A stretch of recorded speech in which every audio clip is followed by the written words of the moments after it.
After failing to win over the 3 female leads, I faced complete erasure by the system. The system gave me one last chance. If I could accumulate enough regret points within a single day, I could still return to my own world. So, I asked my A-list actress wife for a divorce. She just sneered, signed without a moment's hesitation, and slammed the papers against my chest. Next, I took the initiative to sever ties with my mother, Susan Miller, and she excitedly told me to get the hell out so she could make room for her illegitimate son. Finally, I agreed to my own sister's request and signed the organ donation form. She just told me to die quickly so she could have my heart carved out for her first love. A cold, mechanical voice reminded me, "Host, you have one last chance remaining. Mission failure will result in immediate erasure." I no longer held out any hope, calmly accepting my fate. At the awards ceremony, Caleb Thorne lost Best Actor by a single vote. As the presenter for the evening, Chloe Vance saw this, immediately grabbed the microphone,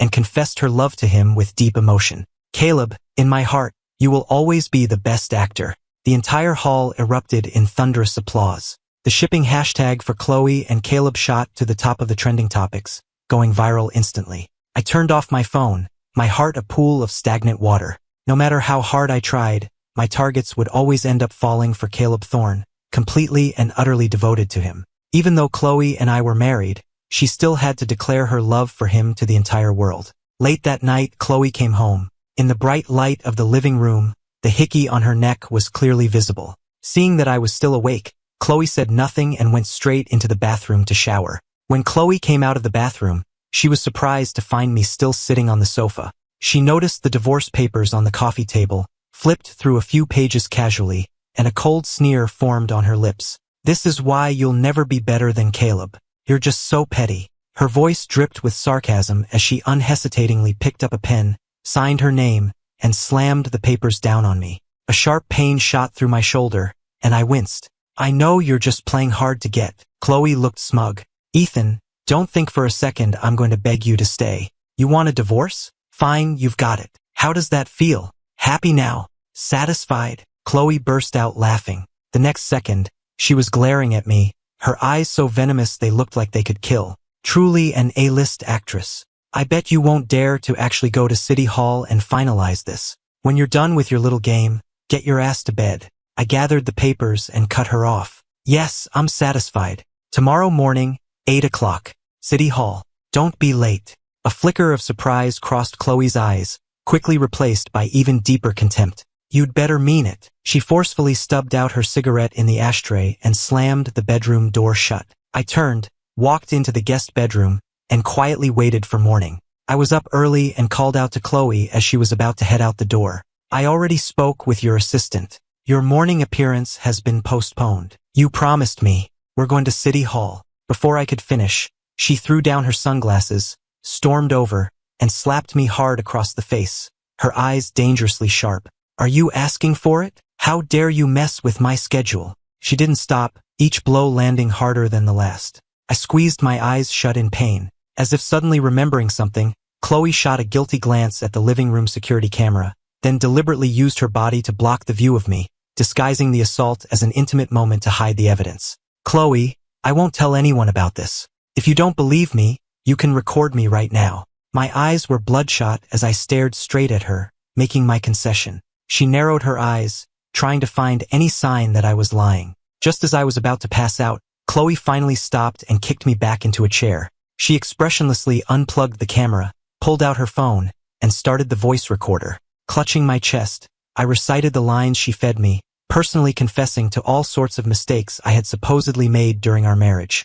That I was irresponsible, that I fooled around, and that from start to finish, Chloe was the innocent victim who had never, ever been unfaithful. Now that she had leverage, Chloe was satisfied. For the first time in a long while, she actually opened the car door for me. "Let's go."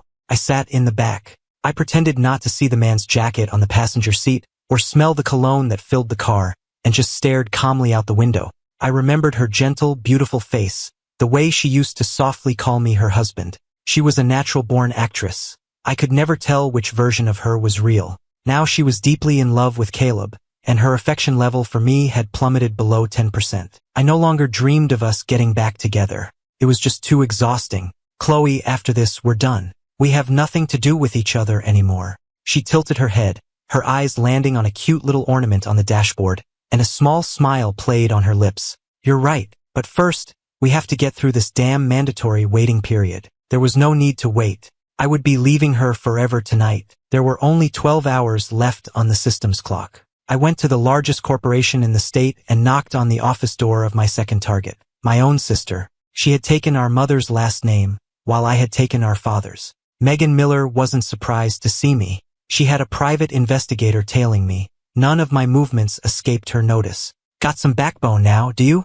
Daring to divorce that Vance woman. She gave a knowing smile, but it held no warmth, only a sinister chill in her eyes. Both Chloe and I were nothing but thorns in her side. The doting sister from my memories seemed like a different person, as if her soul had been replaced by this paranoid stranger. Ethan, I'll protect you for your whole life. No one will ever bully you. The vow she made under the old oak tree when we were kids still echoed in my ears. Now that we were grown, she was one of the people who hurt me the most. It all started when Caleb Thorne moved in. He was our mother's illegitimate son. When my father passed away, Caleb's biological father brought him to stay with us for a while. At first, Megan was just as hostile towards Caleb as I was, shunning both him and his homewrecker father. But as they spent more time together, that glacier of hers slowly began to melt, eventually turning into a warm lake. No matter how many times she pushed him away, Caleb would follow her around, constantly telling her, "You're the best sister ever."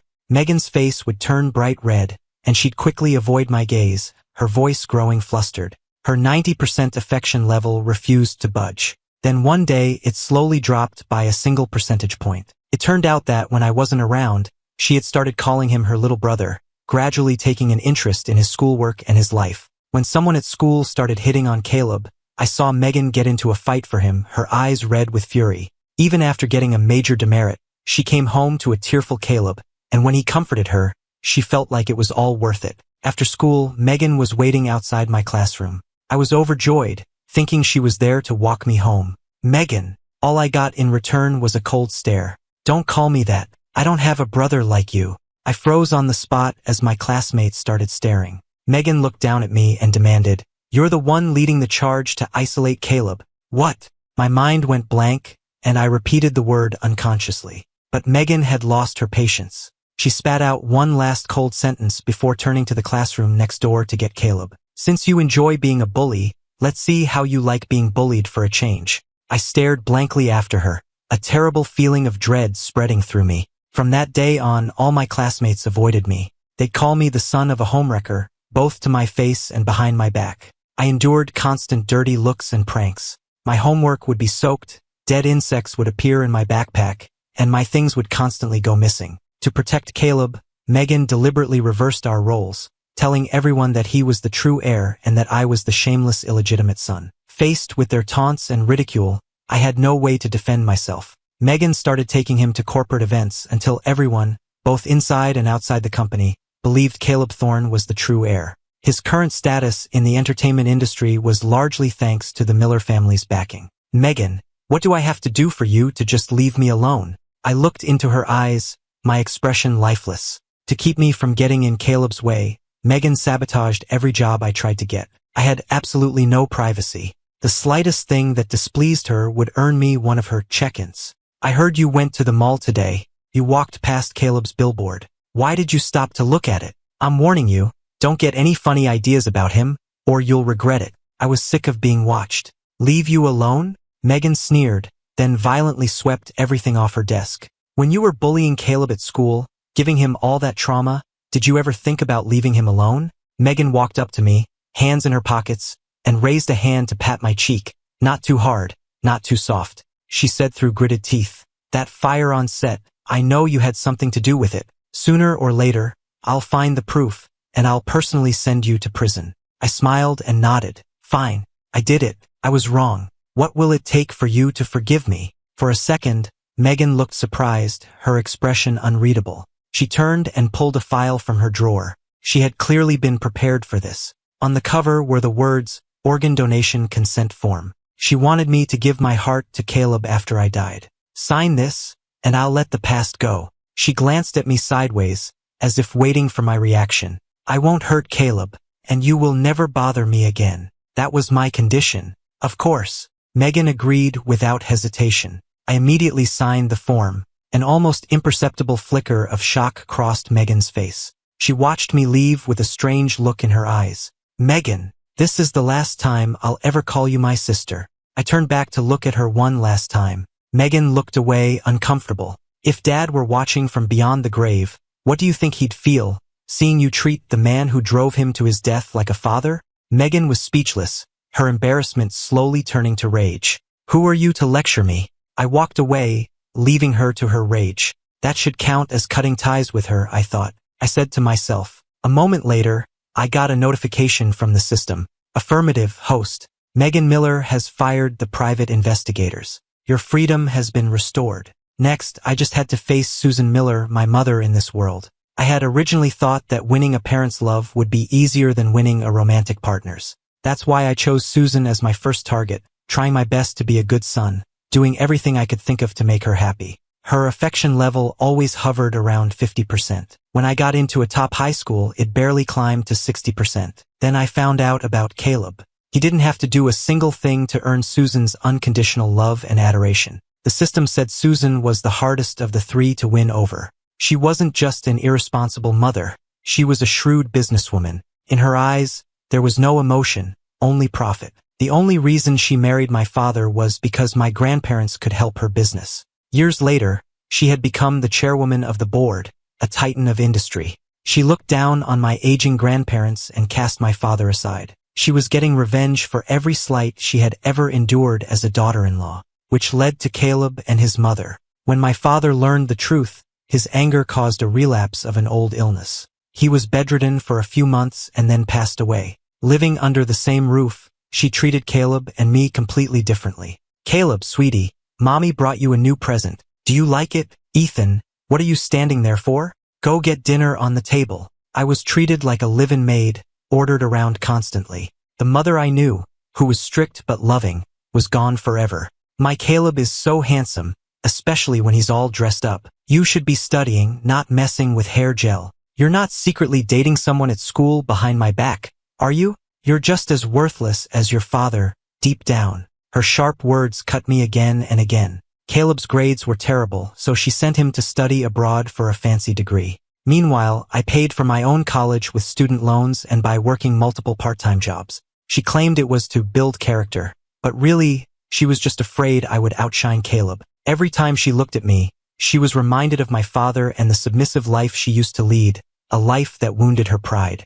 I almost never contacted Susan, but she always found a way to reach me, forcing me to do exactly as she commanded. My marriage to Chloe was her arrangement. Caleb is going to be a huge star. He needs someone to guide him, and a sister-in-law like her is perfect. As for his future wife, I have someone much better in mind. That's not your concern. She waved her hand, signaling for her secretary to escort me out. She wouldn't even look me in the eye. Now, my calls to her went straight to voicemail after a few rings. I stood outside the hospital and sent a picture of a medical form to Susan's secretary via iMessage. I had a vasectomy. You won't be getting that grandson you've been dreaming of. Less than half an hour later, Susan kicked open my hotel room door, her furious roar deafening. It echoed down the hall. How could the Miller family produce such a disgraceful son? Susan grabbed me by the collar and slapped me across the face. Beneath her silver hair, her eyes burned with rage as she stared me down. I felt dizzy for a moment, my cheek stinging with a burning pain. That was my grandson. Who gave you the right to do that? You are unbelievably stupid. You could have used a child to keep Chloe tied to you. Susan was furious at my incompetence, pointing at me as she screamed. I never should have had you. You and your father are both worthless bastards. She spat on the floor, then snatched my suitcase, dumped its contents on the bed, and grabbed the hospital report. Her eyes, sharp as knives, scanned the text. Which hospital did this? I'm going to make them pay. Susan was getting older and desperately wanted a grandchild. She'd see photos on Facebook of her friends with 4 generations of their family and be consumed with envy. She was constantly forcing me to take Chloe to the hospital for checkups, but Chloe never got pregnant. Ever since Chloe met Caleb, she hadn't touched me. Susan knew, of course, that something was going on between them. To save the family's reputation and protect Caleb's image, she had deliberately arranged for Chloe and me to get drunk and be thrown into a hotel room together. When we woke up the next morning, Chloe hated my guts. Her affection level plummeted. You despicable, shameless bastard. I didn't say a word in my defense, pretending I hadn't heard her clinging to me all night, crying out Caleb's name. Susan couldn't bring herself to blame Caleb, so she put all the blame on me. Chloe and I are divorced. I'm not fit to be your son. I tried to pull myself up from the floor, but I had no strength, like a heap of dead weight. What? The veins on Susan's forehead bulged. She was a step behind Megan in getting the news. This was the daughter-in-law she had handpicked. Any mistake could be forgiven. Even their public shipping was just a ploy to make money. The bodyguard beside her shoved me again, and the small of my back slammed into the corner of a table. The pain was excruciating. You could have been a part of the Vance family. Now you're just a divorced, disgraced man. What woman is ever going to want you? Just let me go and die on my own. Tears of pain squeezed from the corners of my eyes. I missed my real mom and dad so much. I reached out desperately, calling for them over and over, but I couldn't touch even their shadows. Please just let me die. Seeing my utter despair, Susan became even more enraged. Fine, I'll grant your wish. Where's the lawyer? Get him over here. I'm disowning this ungrateful son today. If you die in a ditch somewhere, don't expect anyone to come collect your body. My vision blurred. The intense pain was destroying my consciousness, pushing me to the brink of collapse. Susan's voice grew faint. A tide of exhaustion washed over me, wrapping me in its layers. I closed my heavy eyelids and drifted into darkness. Congratulations, host. Phase 1 is complete. You have successfully severed ties with all 3 female leads. You have 6 hours remaining. Regret points are now being calculated. I was still alive, floating near them as a spirit, a detached observer quietly witnessing the aftermath of my death. The 24-hour deadline set by the system included the time after I died. As soon as Phase 1 was complete, it triggered an event that caused my sudden death, accelerating the plot. Once the countdown ended, I would face my true and final death. Ethan, are you listening to me? Are you pretending to be dead?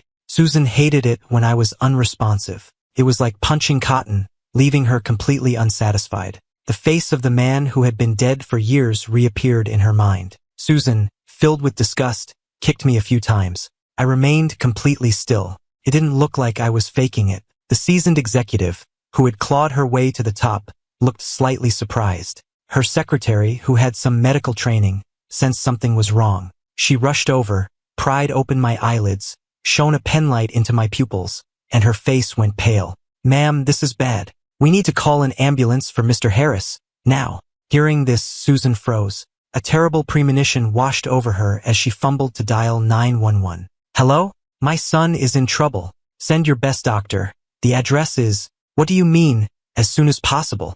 If anything happens to my son, I'll have your heads. She threw the phone down and knelt beside me, gripping my hand. Her voice trembled, and her cold face was etched with pure terror. Ethan, wake up. Mommy's here.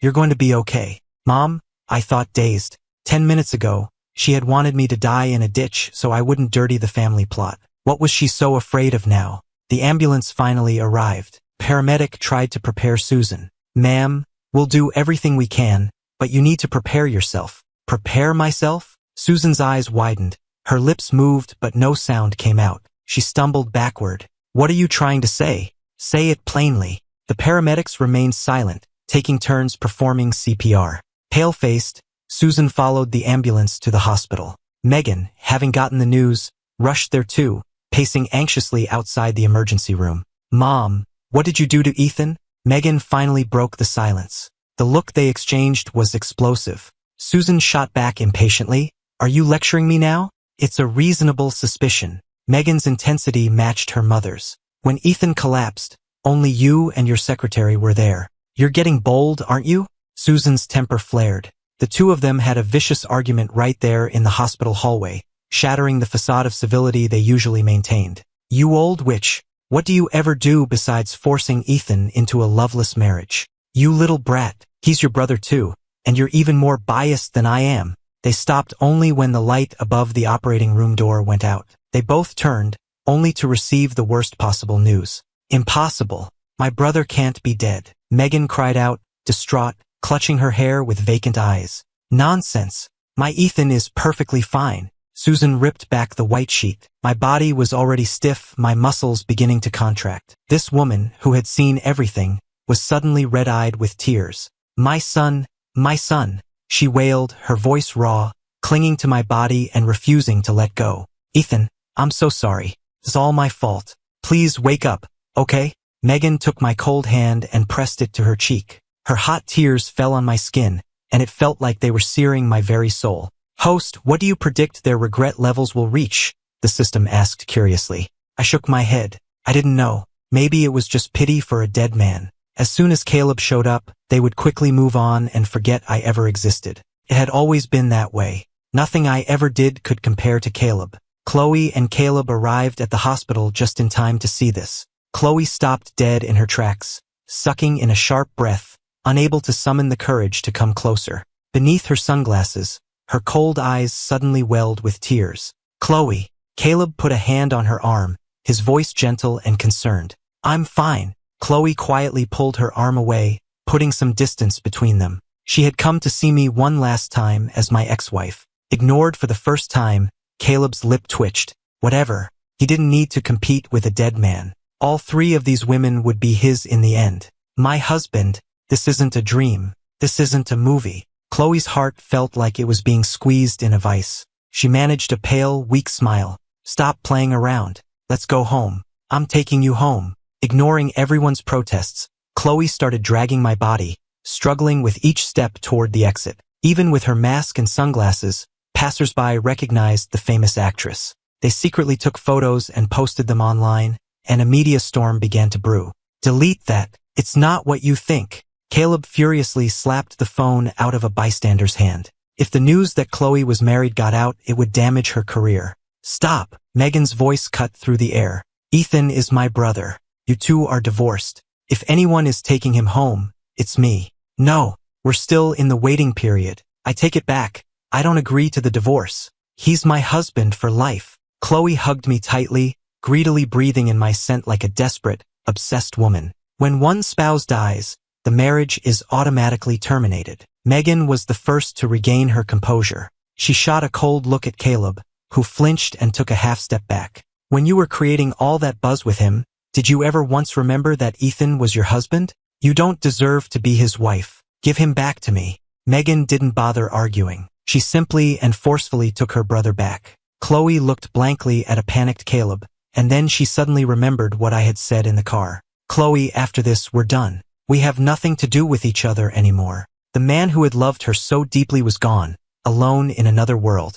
The glamorous actress slumped against the wall, sliding down to the floor to hug her knees and sob. Caleb tried to comfort her, but she ignored him completely. Someone stopped Megan. Ma'am, according to the patient's pre-registered wishes, his body is to be donated. We can't release him to the family at this time. Susan, who had been silent, flinched. When did he register? Why didn't I know about this? Megan bit her lip, her voice breaking. Today. Susan suddenly understood. She glared at Megan, then at Caleb. You monster. She slapped Megan across the face, her expression one of pure agony. He was your brother, too. You grew up with him. Megan silently took the blow. I just had him sign the form. I didn't think he'd actually go through with it himself. To make sure the system wouldn't invalidate it, after leaving Megan's office, I had gone straight to the nearest registration center and completed the official process myself. The three of them watched, heartbroken, as my body was taken away. In the corner, Caleb smirked. Finally dead, he muttered under his breath. I floated right in front of him, studying that handsome face. Caleb Thorne, America's heartthrob, was rotten to the core. He was jealous of everything I had. Just like his father before him, he had conspired with Susan to steal her away, fabricated lies about being bullied to turn my own sister against me. He had fame, fortune, everything he could ever want, and yet he still carried on an affair with his sister-in-law. I would never understand him. Hashtags about Chloe Vance's secret marriage and divorce exploded online. Netizens quickly dug up the entire history of her affair with Caleb Thorne. Chloe Vance cheats, Caleb the homewrecker, affair drives husband to suicide. All sorts of negative hashtags dominated the trending topics. Caleb's PR team was in overdrive, but Chloe's camp remained silent. She was still lost in her grief. At 10 p.m., with less than an hour left on the clock, Chloe's current regret level, 85%. Megan's current regret level, 80%. Susan's current regret level, 70%. I braced myself for my final erasure by the system. I was so sorry to my family in my real world. I was so useless. I couldn't even see them one last time before I died for good. Susan had called everyone to the mansion to discuss my funeral arrangements. Caleb sat nervously on the couch, checking his phone every minute, monitoring the online fallout. Why weren't the negative hashtags going away? Megan leaned on the balcony railing, lighting a cigarette in frustration, her mind a chaotic mess. The organ donation form had just been a test. She had already found a heart donor for Caleb. She just hated Ethan's defiance. Why couldn't he just submit? If he had just called her sister, she would have softened. Why isn't that Vance woman here yet? Susan looked up at the clock. Next to it hung the black and white portrait of her late husband. In a few days, his son's portrait would hang beside it. A sharp pang of grief hit her. She had failed her husband and she had failed their son. Her husband must have known she was only after his money,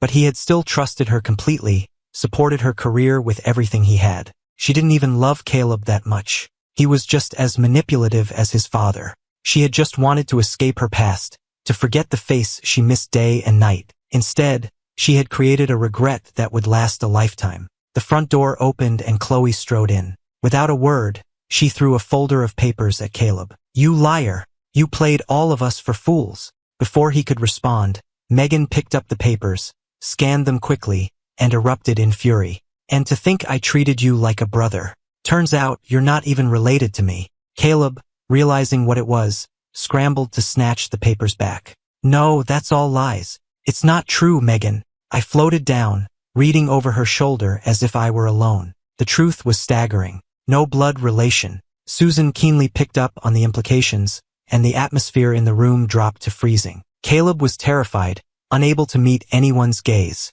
The internet detectives had worked faster than anyone could have imagined. In just a few hours, they had unearthed Caleb's entire life story. First came the truth about the fire on set. Caleb had provoked a powerful producer. Then, the bombshell, his congenital heart disease was a complete fabrication, managed by a doctor who was also his relative. Caleb had always found excuses to refuse the specialists Megan had tried to hire for him. Caleb's mother was in on it too. The three of them had been running this con for years, raking in money and sympathy. Netizens had found clues on a reality TV show he'd been on. A patient with a severe heart condition couldn't do strenuous exercise. Yet there was Caleb, chasing a female co-star and running hundreds of yards without breaking a sweat. Then, the story of his father being a homewrecker who drove his first wife to suicide went viral. "Like father, like son," the comments raged. While involved with Susan, Caleb's father had been seeing other women on the side. And before Caleb came to live with them, he'd had plastic surgery. A pre-surgery photo showed he bore a striking resemblance not to Susan, but to another woman his father had been involved with. "You!" Susan was apoplectic, clutching her chest as her face turned beet red. "Mom, I'm your son. Don't listen to the lies online." Caleb sobbed, looking pleadingly at Megan and Chloe. They just stared back with cold disgust. "The bullying story. You made that up too, didn't you?" Megan flicked the ash from her cigarette, then suddenly pressed the burning tip against his arm. Caleb screamed, breaking out in a cold sweat. I had a similar burn mark on my own arm, from when Caleb had framed me for stealing and begged Megan to teach me a lesson. Megan kicked him away and emotionlessly dropped the cigarette. She shouldn't have believed Caleb's side of the story. She should have believed the few brave classmates who had tried to speak up for me. "My brother, I'm so sorry," Megan whispered. Everyone froze. The system's cheerful voice announced, "Congratulations, host. Megan Miller's regret level has reached 100%. I stared at her desolate figure, my own feelings a complicated mix. "You're just as worthless as he was. Get out. Both of you, get out." Susan was breathing heavily as she grabbed Caleb and dragged him out the door. The same words she had used to hurt me, she now hurled at Caleb. Caleb, looking pathetic and knowing it was over, finally dropped the act. "TCH, and who are you to judge? You abandoned your own husband and son. I can't believe I called you Mom. Why did he get to marry Chloe Vance while I get stuck with some boring nerd?" Susan was utterly disappointed. The nerd was a PhD from a good family, a man of impeccable character. What chilled her to the bone was that Caleb knew every detail of the marriage she had been arranging for him. His cunning was deeper than she had ever imagined. Even though Susan doted on him, she had still planned to use him in a power marriage to solidify the company's position. Caleb's tirade continued. Susan frowned in pain, a wave of dizziness washing over her. Megan rushed back to steady her. Mom, congratulations, host. Susan Miller's regret level has reached 100%. The Miller mansion fell deathly silent. 5 minutes left. I followed Chloe as she left. She threw everything Caleb had ever left in her car out the window. Then, as if remembering something, she flipped down the passenger side sun visor. A black tie clip fell out. I had put it there after we were married. I had told her with a smile that it was my way of checking if any other men had been in her car. Caleb was always impeccably dressed for their meetings. The signs were always there, so obvious, and I had chosen to ignore them. Chloe collapsed onto the steering wheel, sobbing uncontrollably. Congratulations, host. Chloe Vance's regret level has reached 100%. The next second, I opened my eyes. I saw the familiar faces of my parents. They were hugging me, their faces streaked with tears of joy. Son, you're finally awake. Oh, thank God. We missed you so much. I lifted my arms, feeling their warmth for the first time in so long. Tears of joy streamed down my face. After all this time, I was finally home. The system's voice grew faint. Congratulations, host. Mission accomplished. $2 million appeared in my bank account. Back with my family, I began to live a quiet, happy life. The system would occasionally check in to update me on their fates. Trapped in a public relations nightmare, the Miller Family Corporation was mismanaged and quickly went bankrupt. Unable to handle the dual collapse of her family and her business, Susan suffered a major stroke that left her partially paralyzed. Megan now works odd jobs to pay off their debts and cover Susan's medical bills. As disgraced celebrities, Chloe and Caleb were blacklisted from the entertainment industry, their careers erased. I heard Chloe was plagued by nightmares about me every night. Eventually, she joined a convent to atone for her sins. As for Caleb, after he and his father were thrown out, he used his looks to find a new benefactor. This time, he became the boy toy for a woman in her 60s. He even secretly sent love letters to that boring nerd he'd once mocked. She had long since forgotten he existed and was happily married to someone else. He had a winning hand and played it into ruin. Goodbye, host. The system said its final farewell. Goodbye for good. I smiled, looking out the window at the world, bright and full of promise.